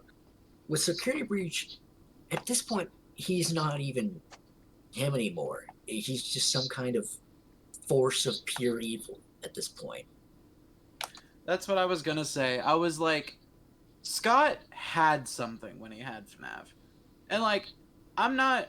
This is me wholeheartedly with my chest saying, after the shit about Scott and like what he was using the profits for, like the politicians that he donated to, I'll admit, I started seeing Scott in a bad light. This is not my hatred towards Scott. This is my general view of the games. The first 4, not even the first 4, the first like 2, he had something good. And then he was like, okay, let's cash in on all of the money that I'm making and make another one. And then there was 3. And then by the time we got to FNAF World and Five Nights at Freddy's 4, he was basically doing it to fuck with MatPat at that point. Oh my god. Like, Yeah. this sounds like on borderline conspiracy levels, but I genuinely believe the only reason that FNAF 4, FNAF Sister Location, and FNAF Help Wanted exist is to fuck with MatPat. Oh my god. Yeah, and plus, like, one thing is that some of them kind of got less carry over time because at the end of the day, he wasn't like he never wanted to really make a horror game necessarily. From right, he said it himself. Yeah. Horror games apparently weren't all that appealing to him. And if you look at like Chipper and Sons or whatever it is, Yeah. I think like heck, people didn't like that game because it just looked creepy. Right. Which, like, I get it from that standpoint. He's like, oh, well, it looks creepy, so I'll just kind of lean into that. And then he just kind of used his... I don't want to say lack of ability, but, like, he used what he was lacking in terms of Chipper and Sons, and he made it into Five Nights at Freddy's. And... like, he struck gold when he made Five Nights at Freddy's. Like, despite it being a backup/rebound idea, he did strike gold. Like, I can admit. Yeah. Scott Cawthon struck fucking gold when he made FNAF. FNAF 2 was even better. The timeline was a little funky. It was okay. Then the theory started coming out. Then he started making all that money. And then it kind of got to him a little bit. And then, like, the money kind of diminished just a tad, and, like, everybody was wanting to see how it all ended. And so he was like, oh, FNAF 4. And then again, like I said, he started wanting to fuck with MatPat specifically. Like, Scott lost the plot so long ago that stuff like Help Wanted, Security Breach, whatever that fucking AR game on the phone was supposed to be, Bro, I don't even know about the freaking That AR thing- game. I don't think that even exists anymore. I don't even think that's a concept anymore. But it was supposed to happen. Like, yeah, I think teasers no, for it it and is- everything. It's an actual game. I just don't care about it. But that's my point. It's like, in doing all of this, his goal was to make the Chipper and Sons game. Whatever style of game that is, that was his goal. Failing that, he made a horror game because he leaned into the fact that everybody was saying that his models were creepy.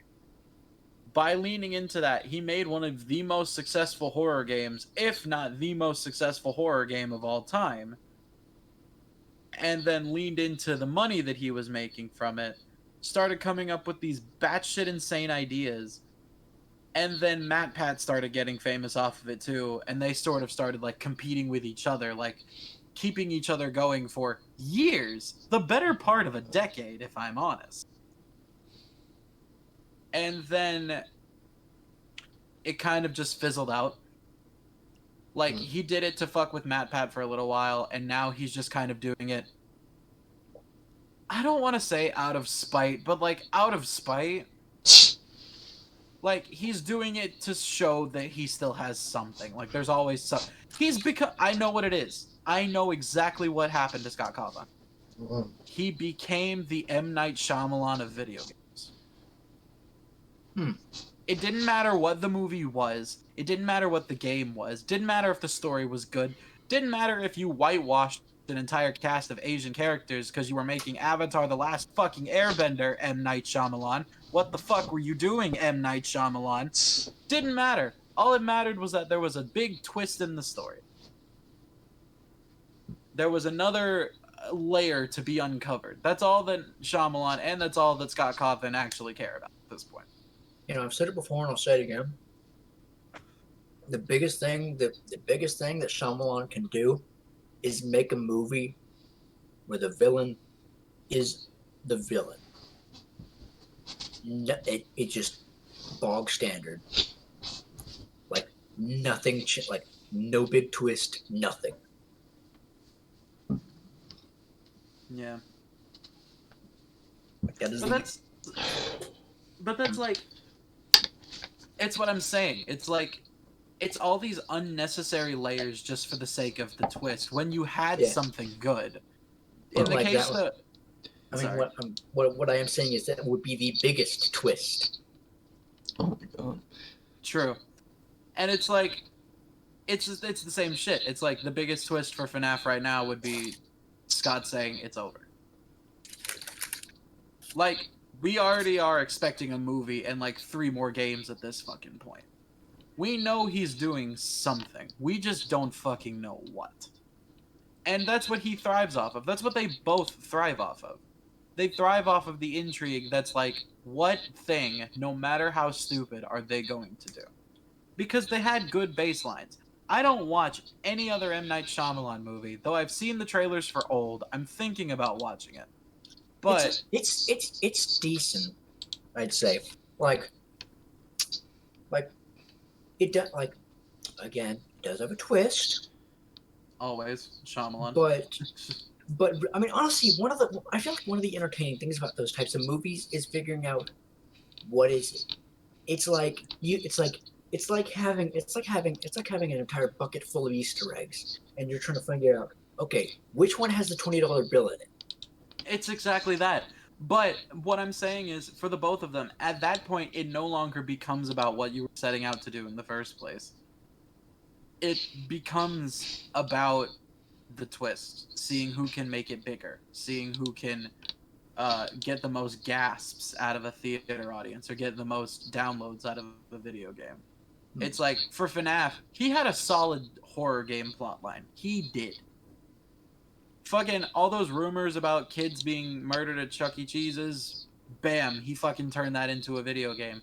Added a whole supernatural element, had a whole fucking ending picked out, and 2 cases of a bitch getting bit in the head, and that was his big twist, and that could have been it. That could have been it. But Yeah, and one thing about like the FNAF series is that it kind of goes by nightmare logic, where like, it's just an ever increasing tension as the thing goes on until you finally wake up. yeah. Sorry to interrupt. No, you're good. That's what I was saying. I was like, it's what it became. Okay, what can I do to raise the stakes even further? Because here is my prediction for the ending of FNAF, if anybody wants to quote me, when it finally does end. Either Scott gives up or dies, I don't know. But my prediction is that William Afton is going to become some kind of fucking omnipotent god, and you're going to have to climb inside of a Freddy fucking security breach style and just take him down like goddamn Gundam. That is exactly how I think FNAF is going to end. Because the way that Scott has been structuring this shit, there is no way it could end. Other than that. Like some friggin' Wither Storm type stuff. No, but legit, that's what I'm saying. Like, Scott had something, and then he was so focused on making everything so convoluted and bullshit. There's no way it could end. Like, it has to be a gigantic Freddy fighting this Cthulhu-esque William Afton. There is no other way it can end in my mind. Mm-hmm. And that's the sad part about FNAF, because it's like you had something solid, but you did not know where to stop. Same shit with Shyamalan. You had something solid. Stop, please. Shyamalan, stop making fucking movies.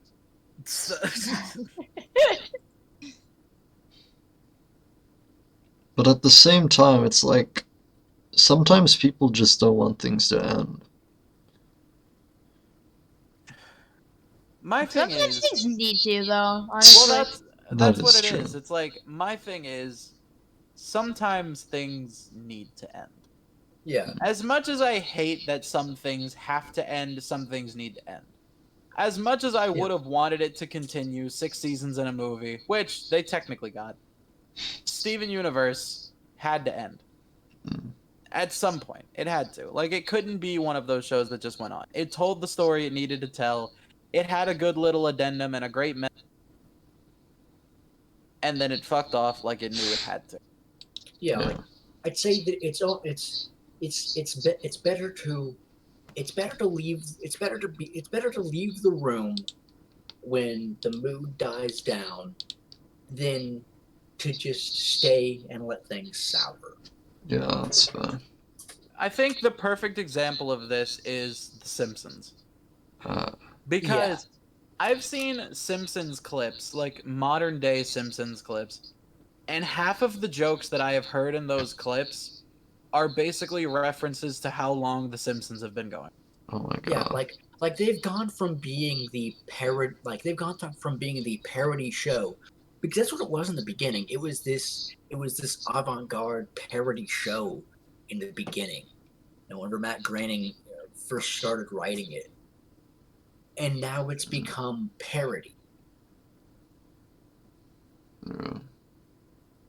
Because it was pretty much just a parody of your stereotypical American sitcom where everything is cheery and happy, but in reality it's just an incompetent buffoon who's working for the greediest man in town and doing basically nothing but still getting a paycheck. Meanwhile, the kid, the son is just a delinquent, and then the daughter is a know-it-all. And it's like, you think about it, and it's like to a much lesser degree, it's the same shit with Family Guy. Like, Yeah. Family Guy used to have some decent fucking humor. I'm not even gonna fucking lie. I do laugh at some modern day Family Guy clips. Like, he still has something. But I've noticed that Family Guy is slowly taking the turn that The Simpsons went through in half the time that The Simpsons had. Because it just becomes this never-ending chain of, like, when self-aware becomes too self-aware. And what's funny is, you can have self-aware parody go for a long time without becoming what Family Guy and The Simpsons have become. Yeah. Uh-huh. It's called fucking Deadpool. Deadpool consistently parodies and just pokes fun at other people within his comic universe. But he knows when he needs to acknowledge the universe he lives in. He understands that the viewers are not everything about him. And I think that's what Family Guy and The Simpsons miss out on. It's like, it's okay to be meta. It's okay to poke fun at yourself. You've been going on for almost 20 years. The Simpsons almost 50. And like, I understand that. Like, at a point, you're gonna start making fun of yourself. Yeah, it's like whenever in Family Guy they went back in time to like one of the first few episodes, and they were just commenting on how ugly everything looked. Oh my god. Exactly. And I wouldn't doubt it if eventually they go back in time to them going back in time and commenting about how weird everything was. Well, it's also just like, I think that Family Guy, the reason why it's more successful than The Simpsons in the format, don't get me wrong, I see the shit creeping in. But I think the reason why its self-referential stuff is better than The Simpsons is because The Simpsons kind of only has the fact that it itself is so old to go off of.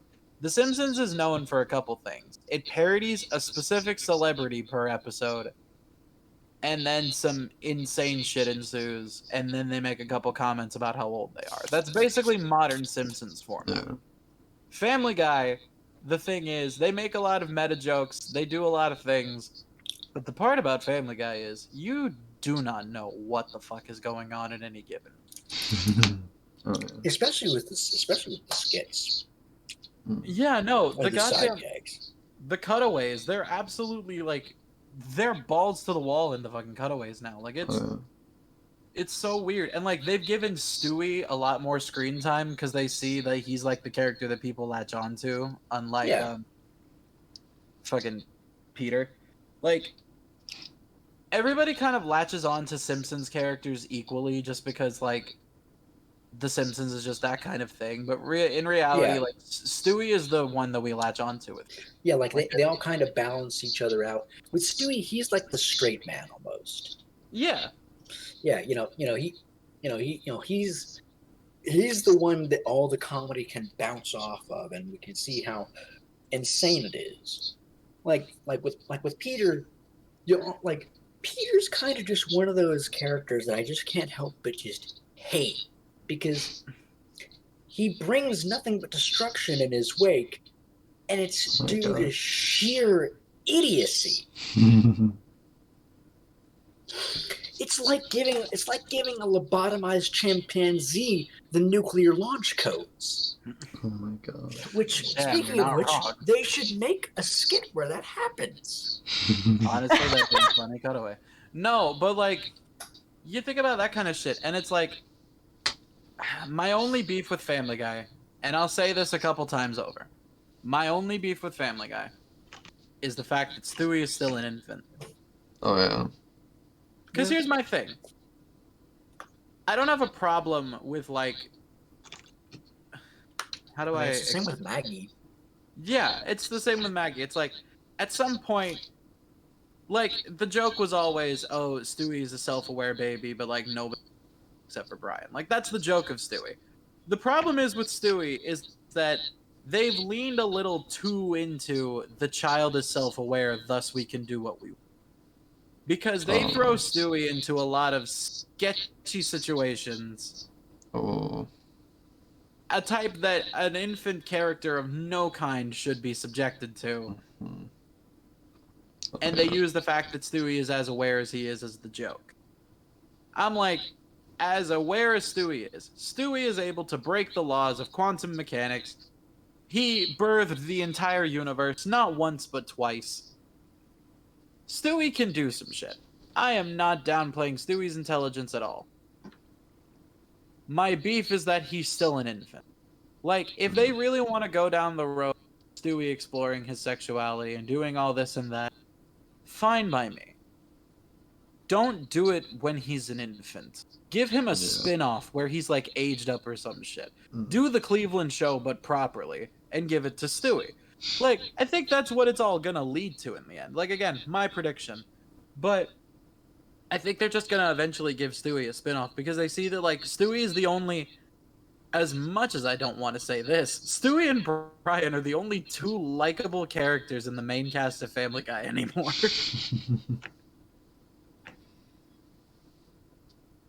But now that we've gone completely off topic and talked about the death of media, I guess, it's about time to stop. So thank you guys so much for watching tonight.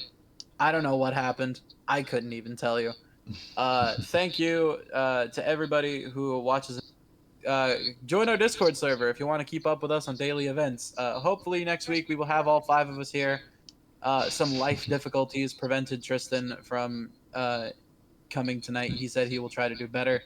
I've had a conversation with him when I went quiet. But all of that aside, thank you guys so much for watching. Go follow us on all of our social media. The Twitter, Agony Moon Podcast, my Twitter, Dalton CSP, Moon's Twitter, Moonlit Dawn with the extra N at the end. Go follow our Twitch channels, Clash of Swords Productions, Necrolix with a 0 and the X at the end, and then Moonlit Dawn with the extra N. Follow this channel if you haven't already. Be sure to go subscribe to the YouTube channel and my YouTube channel. You know the fucking name of it by now. I've said it 3 times. Yeah, we'll see you all next week. Feel free to do whatever the fuck you want. Just don't cause too much agony. That's our problem. Problem? That's our job. Problem. Jesus fuck, I'm fucking up the outro. I'm so tired. Watch the world burn. We'll be around to light the flame. And honestly, Alaska, I'm gonna say this, good job. Thank you for making Sarah Palin lose. Jesus Christ. Thank you. Good night. Okay, hang on. I need to